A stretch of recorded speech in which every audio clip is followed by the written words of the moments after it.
안녕하십니까. 황태순TV의 황태순입니다. 2021년 10월 3일 일요일 오후입니다.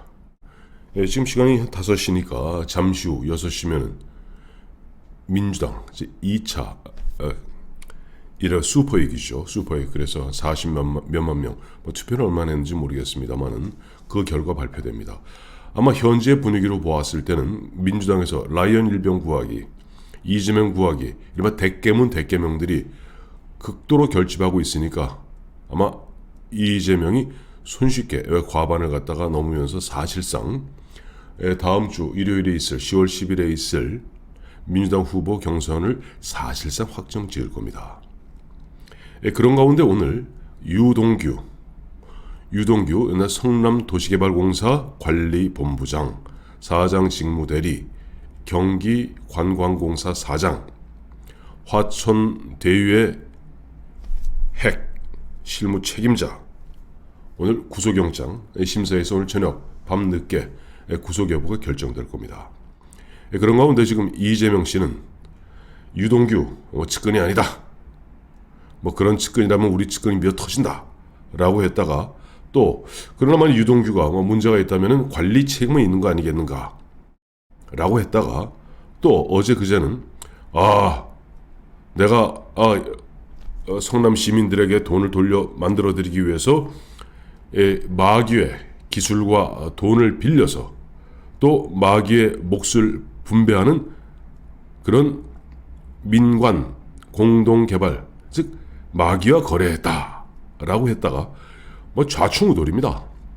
그런 가운데 또 이제는 국민의힘을 향해서 국민의힘 부처 눈에는 부처만 보이고 돼지 눈에는 돼지만 보이고 온갖 그야말로 악을 쓰고 있네요.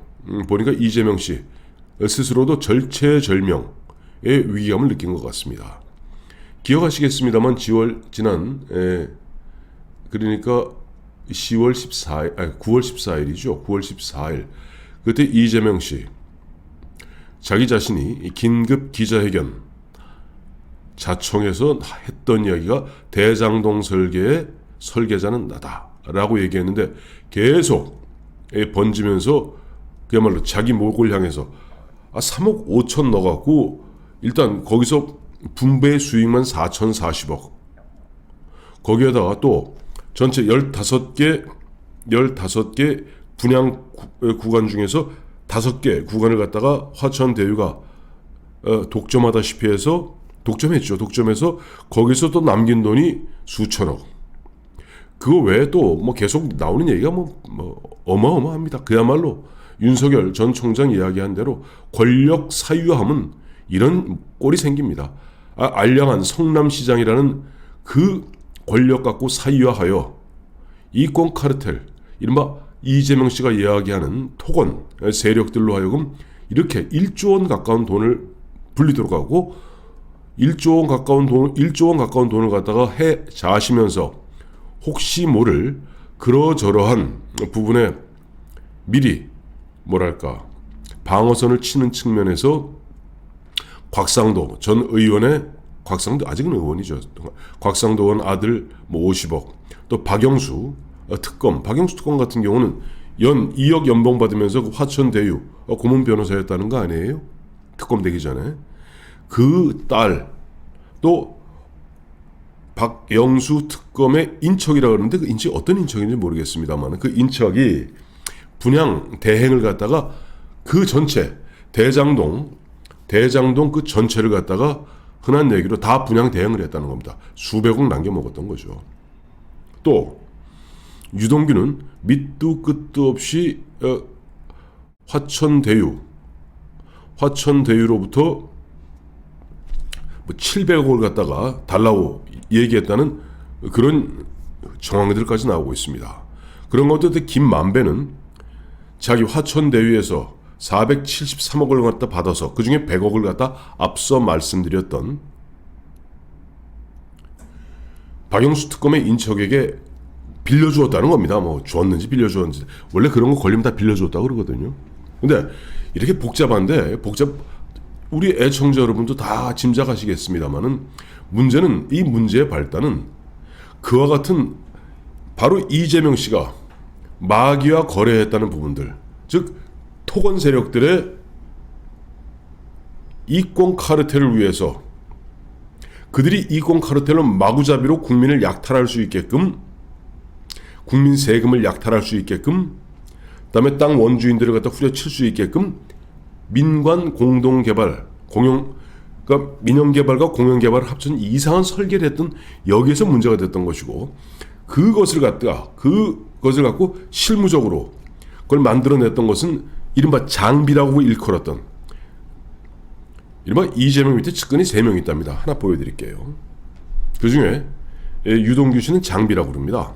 장비, 그만큼 뭐랄까, 마구잡이로 밀어붙이는 과거 차지철 같은 그런 어떤 성격의 소유자인 것 같습니다. 근데 유동규에게 이재명과 유동규를 갖다가 연결하는 고리가 있을 겁니다. 그게 바로 정진상입니다. 정진상, 앞서 보여드렸던 정진상, 관우라는 정진상. 이 정진상이라는 친구는 바로 다름 아닌 지금 이재명 캠프의 부실장입니다. 현역 의원이 아닌가. 대개 이제 그런 거 현역 의원들이 실장을 맡게 되죠. 본부장이나.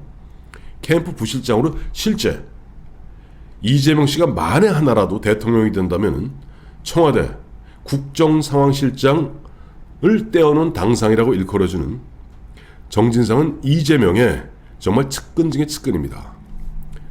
성남 시장 때부터 경기지사 때까지 정책실장을 맡았기 때문에, 만약에 이 정진상이, 이제 유동규가 오늘 구속영장이 떨어지고, 사람은 그렇습니다. 누구나 막상 구속되면은 20일 동안 검사들은 20일을 갖다가 구속 상태에서 수사할 수 있거든요.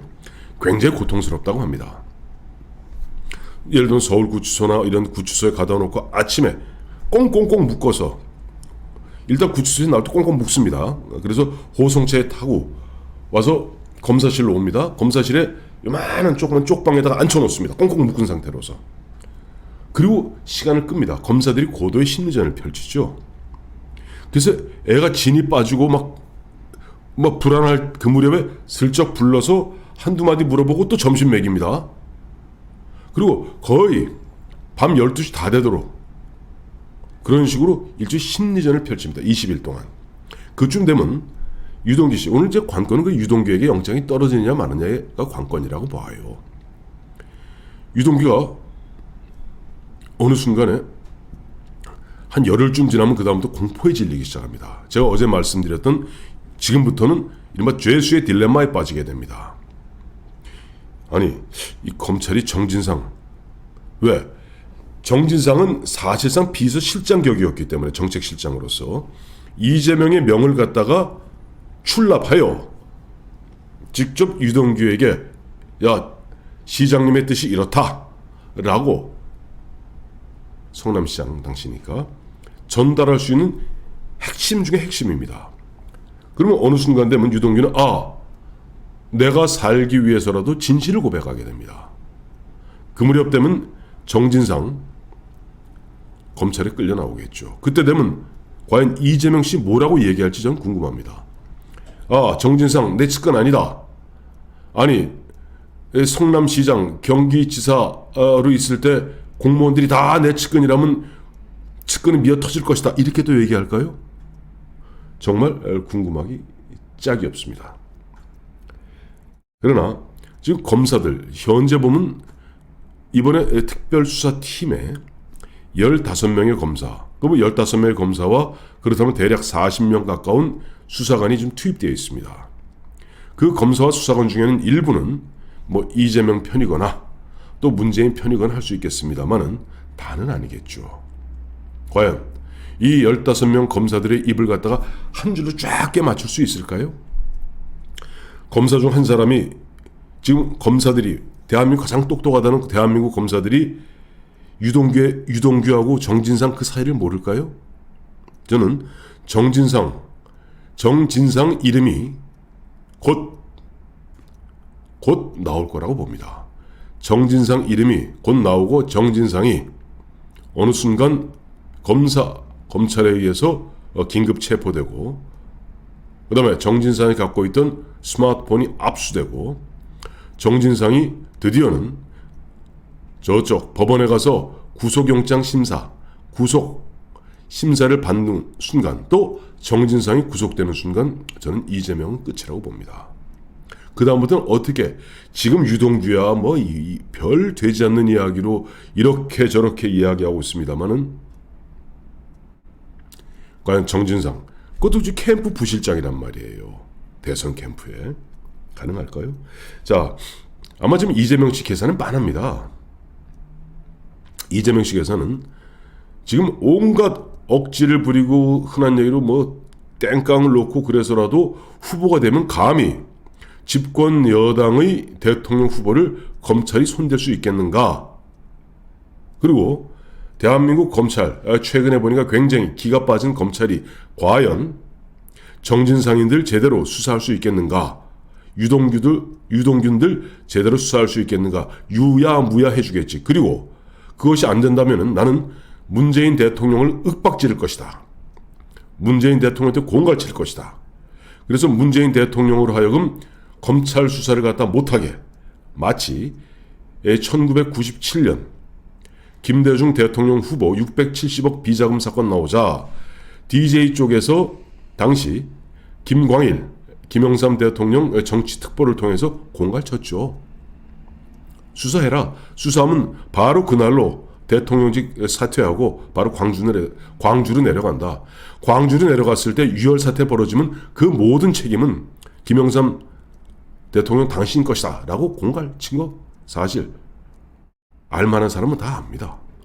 그리고 김영삼 대통령 그 공갈에 맥혔는지 아니면 이회창이 하도 보면 악착스럽게 자기한테 대드는 게 미워서 그랬는지 당시 김태정 검찰총장에게 수사 중단 지시를 내렸죠. 그러면 세상이 다 아는 이야기입니다. 자, 이재명 씨 계산은 빤한 겁니다. 그래서 지금 마구잡이로 경선하면서 온갖 난리 치는데 과연 이재명 씨가 대통령 후보는 이제 확실히 됐습니다. 왜? 지금 전체적으로 200만이 넘는다는 민주당 선거인단 중에서 상당수가 의욕을 잃었어요. 야, 이거 이거 투표해서 뭐해? 지금 남아있는 건 대깨문 대깨명들이 투표하니까 점점점 이재명의 이른바 후보될 확률은 점점 높아지죠. 아마 오늘 잠시 후 6시 되면 곧 발표하겠습니다만은 이재명 사실상 오늘 결정된 거 마찬가지입니다. 그러나 본선과도 과연 그럴까요? 10월 10일 날 대통령 후보되고 이제 11월 5일이군요. 11월 5일 국민의힘에서 대통령 후보가 나오는 순간 그때는 이재명 대 예를 들어서 윤석열, 이재명 대 홍준표 둘 중에 한 사람은 다 결정됩니다. 그때는 지금은 보면 막 헷갈리는 게 홍준표에도 관심 있는 사람이 있고 윤석열에도 관심 있는 사람이 있으니까 이쪽이 표가 3표가 됩니다. 그런데 양쪽 후보가 딱 결정되는 순간 자, 이재명과 홍길동, 홍길동이 홍준표일 수도 있고 윤석열일 수도 있습니다. 딱 이렇게 됐을 때 과연 대깨명들이야 악착같이 윤석열을 씻고 홍준표를 씻고 이재명을 지키려고 들겠습니다만은 문제는 제가 늘 말씀드리잖아요. 투표라는 것은 죽어도 민주당이라는 사람 한 40% 투표할 때 죽어도 국민의힘이라는 사람 40%입니다. 투표한 사람 중에서 그러니까 전체 투표율이 한 70에서 75% 될 때니까 25% 투표 안 하고요.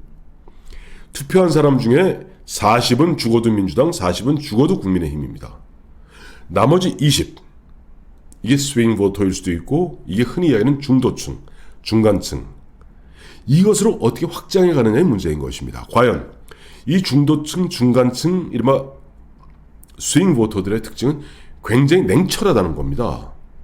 과연 그 사람들이 앞으로 최소한 이 대장동 게이트가 한두 달에 끝날 수사가 아니거든요.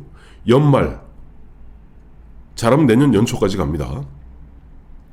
갔을 때 과연 이 사람들이 계속 드러나는 당선 가능성 이런 게 문제가 아니라 과연 이렇게 쿰쿰한 단군 이래 최대